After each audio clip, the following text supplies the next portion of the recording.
मिफ्ता साहब को वो अपनी हुकूमत की नाअहली और अपनी नाकामी का बाज़ाब्ता तौर पर एतराफ़ कर रहे हैं। शहबाज हुकूमत पहले तो बहुत शेर बन रही थी कि ये लोग एक रिमार्क्स इधर से आ रहे हैं और फिर राब्ते हो रहे हैं ये इनके यूएई और सऊदी अरेबिया के साथ बात है। आर्मी चीफ, ये राब्ते किसने करने हैं मुझे बताएं। हमारी मईशत अच्छी हो रही है। $8 बिलियन ये जो आर्मी चीफ हमारे जनरल बाजवा साहब इधर उधर जो कॉल्स हुई हैं। मंगल वाले दिन जो आईएमएफ की रेजिडेंट रेप है एस्टर पेरेज, उन्होंने एक स्टेटमेंट जारी की कि पाकिस्तान के जो प्रायर एक्शंस हैं वो मुकम्मल हो चुके हैं, लेकिन बेहतर हुआ है। आईएमएफ के मामलात हैं, दोस्त ममालिक की जो किस्तें हैं उसके लिए तो खुद आर्मी चीफ को गुफ्तगू करना पड़ रही है। दार में आकर मुल्क की मईशत को आसमानों तक पहुंचा देंगे, लेकिन हुकूमत का अपना हाल आसमान से गिरा खजूर में अटका वाला हो चुका है। मिफ्ता मान चुके हैं कि कोई इन्हें कर्ज देने को तैयार नहीं है। पूरी दुनिया जानती है कि शहबाज हुकूमत की साख क्या है। करप्शन के इल्ज़ामात इन पर हैं, इसलिए कोई इन पर एतमाद करने को तैयार नहीं है। और मिफ्ता ये एतराफ़ कर रहे हैं कि मुल्क बहुत पीछे रह गया। आप लोगों के होते हुए मुल्क तरक्की करे, ये कोई सोच भी कैसे सकता है। और मिफ्ता नाकामी का बाकायदा एतराफ़ करते हुए साथ ये भी कह रहे हैं कि जी इन्होंने अपना काम पूरा कर दिया, यानी ये खुद को बरीजुमा करार दे रहे हैं। और मिफ्ता साहब, जी हाँ, आपने अपना काम कर दिया। क्या? मुल्क को खोखला कर दिया, मुल्क को माशी तौर पर कमज़ोर कर दिया। आप कहते हैं कि आप रियासत बचाने आए, जबकि पता चल गया कि आप रियासत नहीं सियासत बचाने आए। आप मईशत को मजबूत करने के बजाय इमरान खान को कमजोर करने चल पड़े हैं। फंडिंग से बाहर ही नहीं आ रहे।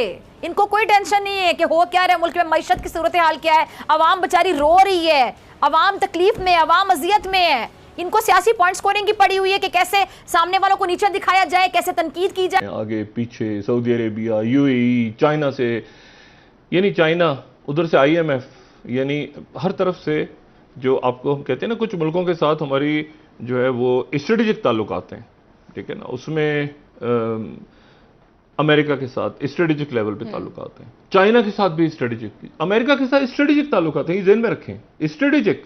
आपके लोग वहाँ, उनके लोग, हमारे लोग वहाँ जाते हैं, जो ऑफिसर्स हैं कोर्सेज करते हैं, तो स्ट्रेटेजिक लेवल पे ताल्लुकात हैं। ये ध्यान में रखें। चाइना के साथ भी हैं। पाकिस्तान बड़ा बैलेंसिंग इस वक्त सिचुएशन है। अफगानिस्तान के अंदर जो अभी तक स्टेबलाइजेशन नहीं हो रही और स्यापा पड़ा हुआ है, वो भी एक हमारी थ्रेट है बहुत बड़ी। बिल्कुल है सर। इंडिया के साथ हमने कैसे ताल्लुकात रखने आने वाले दिनों में, ये भी बहुत इंपॉर्टेंट है। ठीक है। और जाहिर है कि कोई भी जंग इस वक्त नहीं चाहता, कोई भी जंग नहीं चाहता, कोई लड़ाई नहीं चाहता, लेकिन उसके साथ ही जो पाकिस्तान के कंसर्न्स हैं उस पर हमने खड़ा रहना है, जो हमारा मौका रहा है इतने सालों का। तो बड़ी एक डिफिकल्ट सूरत हाल है। इसमें ये उछल कूद और शुगलबाजियां और हंसी मजाक हर वक्त अच्छा भी नहीं लगता।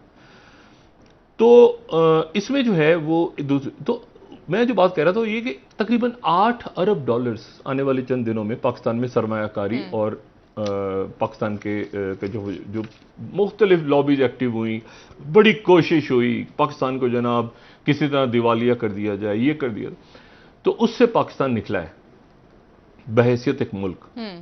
और मतलब वो जो एक ख़तरा था दरमियान में, जाहिर है कि उसमें आर्मी चीफ का एक इम्पॉर्टेंट रोल है, साथ उसके जो है वो मिफ्ता इस्माइल साहब भी। लेकिन मिफ्ता इस्माइल साहब जो हैं वो अब आज कराची पहुंचे हैं, लेकिन मैं इसमें डार साहब होते तो शायद उन्हें क्रेडिट दे देता। मिफ्ता इस्माइल साहब एक मासूम आदमी है।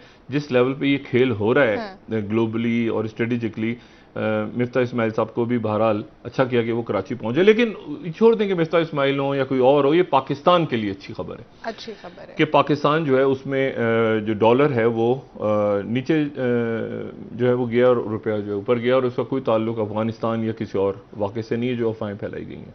जो बयान ये खत्म हो जाएंगे। सवाल आपसे यह है कि पीटीआई की जानिब से बार बार इस बात को, इस मामले पर तनकीद की गई है सर कि आर्मी चीफ को कॉल्स करनी पड़ी और हुकूमत इस काबिल नहीं है। नहीं, मेरी गुजारिश सुने, बात ये है कि छोड़ दें। पहले भी जब ये हुआ था तो उस वक्त आर्मी चीफ ने किया था, खान साहब की भी थी कोशिश, लेकिन आर्मी चीफ उसमें इन्वॉल्व हुए थे। सही, ठीक है। तो ये मामला जो है ये मैंने कहा ना, इसको सियासत से हम एक तरफ रख देते हैं 2 मिनट के लिए जो मैं बात कर रहा था, और इसको हम मुल्क के लिए, मुल्क की तरफ आ जाते हैं। मुल्क जो है वो पहले और बाद में सियासत और ये जो बखेड़े हंगर गेम्स। तो दूसरी बात ये होगी। तीसरी बात ये कि जनरल इलेक्शंस होंगे, ये ज़िमनी इलेक्शंस शायद उस वक्त ना हो। लेकिन बोर्ड की मीटिंग तब होगी जब पाकिस्तान अपने दोस्त ममालिक से जो है $4 बिलियन की जो फाइनेंसिंग गैप है उसको अरेंज कर लेगा। लफ्ज़ $4 बिलियन का इस्तेमाल नहीं हुआ उनकी स्टेटमेंट। उन्होंने कहा कि जब तक आपके पास अश्योरेंसेज नहीं होंगी तब तक बोर्ड की मीटिंग नहीं होगी। अच्छा, इसका मतलब यह था कि आपकी जो हुकूमत की एक्सपेक्टेशंस थी कि 2 हफ्ते में बोर्ड की मीटिंग कर लेंगे, वो लगता था कि वो पॉसिबली वो ऐसा हो नहीं सकता। अगले दिन ये खबर छपती है, बजाय इसका कोई नेगेटिव रिएक्शन आने के रुपए की कदर में 9 रुपये इजाफा हो जाता है। अच्छा, ये एक बड़ा एक सरप्राइजिंग एक टर्न था। उसके बाद फिर बुध वाले दिन मेरी मुलाकात होती है acting governor state bank of Pakistan से, डॉक्टर मुर्तज़ा सैयद से। तो उनसे मैंने ये पूछा, उन्होंने कहा नहीं, अब ये डेवलपमेंट ये हो गई है कि इसी हफ्ते पाकिस्तान को जो है तकरीबन $4 अरब की जो फाइनेंसिंग एश्योरेंसेज है वो दोस्त ममालिक से मिल जाएंगी। बाद में मैंने चेक किया, मैंने कहा गवर्नर इतना होपफुल है तो इसका मतलब है कि कहीं ना कहीं कुछ ना कुछ तो पाकिस्तान को कोई एक्सपेक्टेशन होगी तो बात होगी। फिर मेरे वजारत ख़जाना के ज़राए से बात हुई कि नहीं, आज वज़ीर ख़जाना की बात हो गई है और सऊदी अरब जो है वो तैयार हो गया है पाकिस्तान को पैसे देने के लिए, और इस सिलसिले में वो जुमेरात को IMF को वो कमिटमेंट ऑफिशियली दे देगा। ये भी है चीफ ऑफ आर्मी स्टाफ का ख़ानदान इसी मुल्क में रहता है। चीफ ऑफ आर्मी स्टाफ के नस्लों ने यहाँ रहना है और उसकी कई नस्लें। बात है आपने की, लेकिन आइन क्या कहता है? आप तो आइन के फॉलोअर हैं। आइन तो मैं आइन बताता हूँ ना। जो अफवाज पाकिस्तान के बारे में आइन में लिखा गया है, काश आपके पास आइन की किताब हो, आइन की किताब है तो उठा लीजिए। मैं आपसे गुजारिश करूँगा कि उसको आप पढ़ दीजिएगा कि अफवाज पाकिस्तान की जिम्मेदारियों में क्या क्या चीज़ें शामिल हैं। मेरा ये ख्याल है ये जिम्मेदारी भी उनकी है कि पाकिस्तान की जो सलामती है इसको भी बरकरार रखने के लिए वो अपना किरदार अदा करेंगे।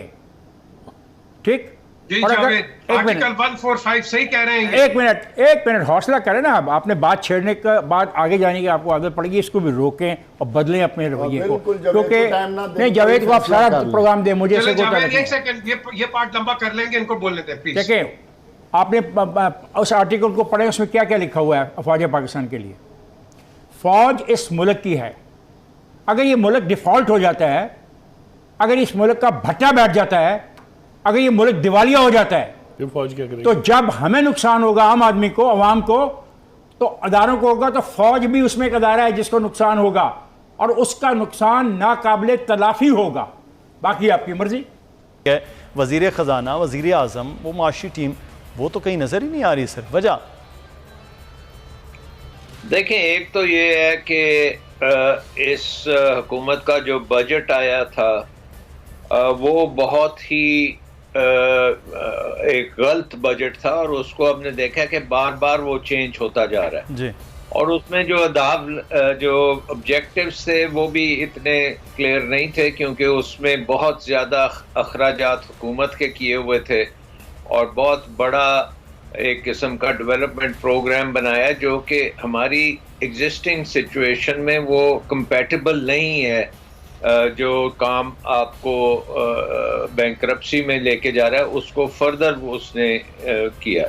उसके बाद ये चेंजेस करते चले जा रहे हैं और जो अब इंपोर्ट की जहाँ पे कंप्रेशन की है उसमें भी हम देख रहे हैं कि आधी से ज़्यादा इंडस्ट्री तो बंद हो गई है और बहुत सी अनएम्प्लॉयमेंट भी उसकी वजह से हुई है। और जाहिर है कि जब आप इंडस्ट्री को बंद करते हैं तो इंपोर्ट्स जो उससे चीज़ें होती हैं वो कम हो जाती हैं और उससे डॉलर के ऊपर शाह साहब, एक्सपोर्ट के हवाले से आज वजीर ख़जाना ने भी कहा कि एक्सपोर्ट में ज़्यादती होनी चाहिए, ज़्यादा बढ़ाना चाहिए, लेकिन जब से वो आए हैं तकरीबन 700 जो अब डॉलर की है वो तो मिलियन डॉलर की, सॉरी 700 मिलियन डॉलर की, वो तो एक्सपोर्ट माहाना तौर पर कम हो चुकी है।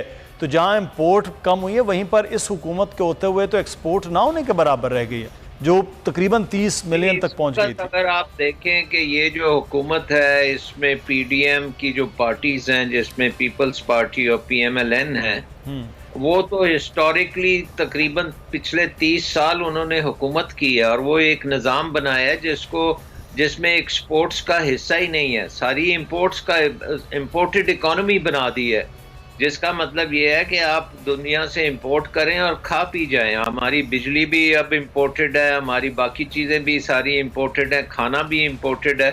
तो वो तो जिम्मेदार तो वही लोग हैं ना जो हुकूमत करते रहे हैं, और 30-30 साल जिन्होंने हुकूमत की है वो अब आके कहें कि हमने अब एक्सपोर्ट करनी है, तो ओवरनाइट तो एक्सपोर्ट नहीं हो सकती। अब तो आपको बहुत मेजर रिफॉर्म्स करनी पड़ेंगी। जो आपकी एक्सपोर्ट इंडस्ट्री है उसको तबाही की गई है, उसकी कंपेटिटिवनेस को ख़त्म किया गया है, उसमें इतनी महंगी बिजली है कि वो एक्सपोर्ट नहीं कर सकती।